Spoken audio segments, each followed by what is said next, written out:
वैभव sir को प्रणाम करता हूं और यहाँ पे उपस्थित जितने भी अतिथिगण हैं, जो हमारे विशिष्ट अतिथि हैं, उनको भी मैं प्रणाम और नमस्कार करता हूं।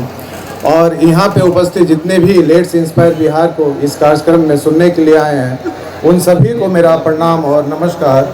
और लेट्स इंस्पायर बिहार के तमाम साथियों, तमाम कार्यकर्ताओं को मैं नमस्कार करता हूं, जो आज का इस कार्यक्रम को आप लोगों ने इतने खूबसूरत तरह से ऑर्गेनाइज किया। इसके लिए मैं आप सभी लोगों को दिल से आभार व्यक्त करता हूं और रोहतास की इस भूमि को मैं नमन करता हूं। साथियों, आज का ये संवाद का मकसद साफ है कि हमारे विकास वैभव सर का विजन क्या है, हमारे विकास वैभव सर का मिशन क्या है, लेट्स इंस्पायर बिहार का मिशन क्या है। जैसा कि आप सभी लोग जानते हैं कि हमारे विकास वैभव सर का एक सोच है, एक सपना है कि वो अपने जीवन काल में बिहार को एक विकसित राज्य बनाए, ताकि आने वाले समय में हमारा बिहार हर क्षेत्र में एक विकसित बिहार बने, चाहे वो शिक्षा का क्षेत्र हो, चाहे वो एम्प्लॉयमेंट का क्षेत्र हो, चाहे वो एंटरप्रेन्योरशिप का क्षेत्र हो, चाहे वो हेल्थ का क्षेत्र हो, चाहे वो लॉ एंड ऑर्डर का क्षेत्र हो। तो जिस विजन और जिस मिशन के साथ विकास वैभव चल रहे हैं, वही विजन के साथ मैं भी चल रहा हूं कि आने वाले समय में जिस राज्य में हम पैदा हुए हैं, उस राज्य को एक विकसित राज्य कैसे बना। क्योंकि बिहार सिर्फ आज के लिए सिर्फ एक भूगोल तक ही सीमित नहीं रहा है। बिहार एक संस्कृति, एक इतिहास और एक ज्ञान की धरोहर रही है। आज हम सब लोगों का यह कर्तव्य है, यह फर्ज है कि इस धरोहर को हम नई दिशा देने का काम करें। जैसा कि मैं मानता हूं और मुझे ऐसा लगता है कि बिहार की जो विकास की नींव है वो तीन ई पर टिकी हुई है। पहला जो ई है एजुकेशन, दूसरा जो ई है एम्प्लॉयमेंट और तीसरा जो ई है एंटरप्रेन्योरशिप, शिक्षा। अगर शिक्षा की बात करें तो शिक्षा वह ताकत है जो हम सभी के अंधकारों को मिटाकर एक उजाला लाने का काम करती है। शिक्षा वह ताकत है जो एक इंसान को शिक्षित बनाती है, और कोई भी इंसान जब तक शिक्षित नहीं होता है, जब तक वो अपने सर्वोच्च स्थान पर नहीं पहुंच सकता है।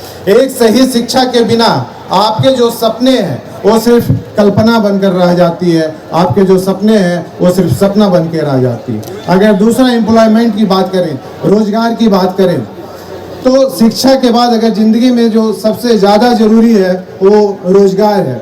अगर एक शिक्षा लेने के बाद अगर आपको रोजगार नहीं मिलती है तो शिक्षा आपका अधूरा रह जाता है।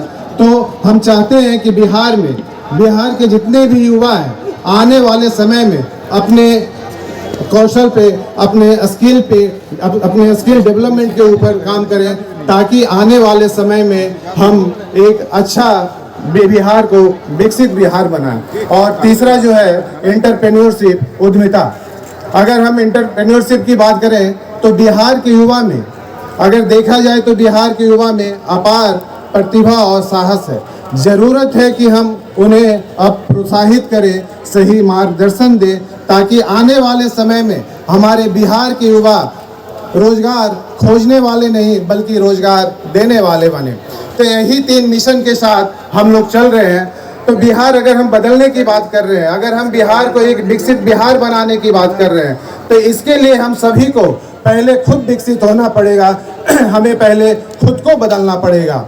मैं लास्ट ईयर एक किताब पढ़ रहा था, एक बुक पढ़ रहा था, और उस किताब के जो लेखक है वो आज के सोसाइटी के बारे में, आज के लोगों के बारे में, आज के लोगों की सोच के बारे में बहुत अच्छा से लिखा है। और वो इस तरह से लिखा है कि this is the time of fancy houses but broken home. मतलब आज एक तरफ जहां लोग अपने घर को खूबसूरत बना रहे हैं, अगर कोई बंदा 50 लाख का मकान ले रहा है तो उसमें 25 लाख का इंटीरियर करवा रहा है ताकि वो अपने घर को खूबसूरत बना सके, वहीं दूसरे तरफ लोगों का घर टूटता जा रहा है। तो उन्होंने कहा है कि this is the time of fancy houses but broken homes. आज की अगर आप बात करें तो जहाँ एक तरफ लोगों के घर खूबसूरत होते जा रहे हैं, वहीं लोगों के घर टूटते जा रहे हैं। आज के टाइम में बाप को बेटा से नहीं बन रहा है, बहू को सास से नहीं बन रहा है, एक भाई को दूसरे भाई से नहीं बन रहा है। अगर हम 50 साल पहले की बात करें तो हमारे जो घर होते थे 3 पीढ़ियों तक बंटवारा नहीं होता था, लेकिन आज अगर 2 भाई है तो 2 भाई की शादियां होती नहीं है कि घर बंटवारा हो जाता है। तो दूसरी तरफ उन्होंने कहा है कि this is the time of high rise building but low rise character. आज के दुनिया में, आज के समय में हमारे देश में एक से एक बड़ी इमारतें बन रही है। अगर हम मुंबई की बात करें तो देश इस दुनिया की तीसरी सबसे बड़ी इमारतें मुंबई में बनी है, 175 मंजिला का लोढ़ा ग्रुप ने बनाया है।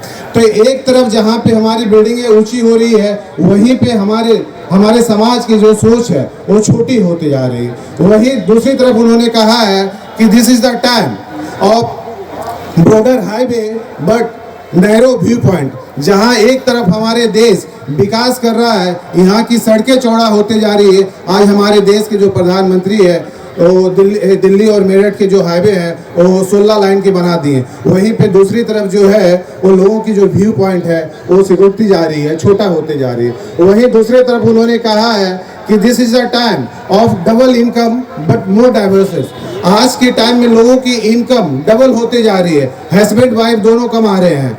आपने देखा होगा कि जितने भी बड़े बड़े शहरों में हस्बैंड वाइफ दोनों काम कर रहे हैं, लोगों की इनकम तो बढ़ रही है, वहीं पे दूसरी तरफ लोगों की डाइवोर्स की संख्या भी बढ़ रही है। अगर आप मुंबई की बात करें, दिल्ली की बात करें तो हर तीसरे चौथे जो कपल्स होंगे वो डाइवोर्सेस मिलेंगे। और सरप्राइज की तो बात यह है कि 60 साल की उम्र में भी आज के टाइम में लोग डाइवोर्स ले रहे हैं। उसी के बाद उन्होंने लास्ट में कहा है कि this is the time man goes on the moon and come back to earth, लेकिन but it's very difficult to cross the road and meet to new people. के लिए आए हैं उन सभी को मेरा प्रणाम और नमस्कार।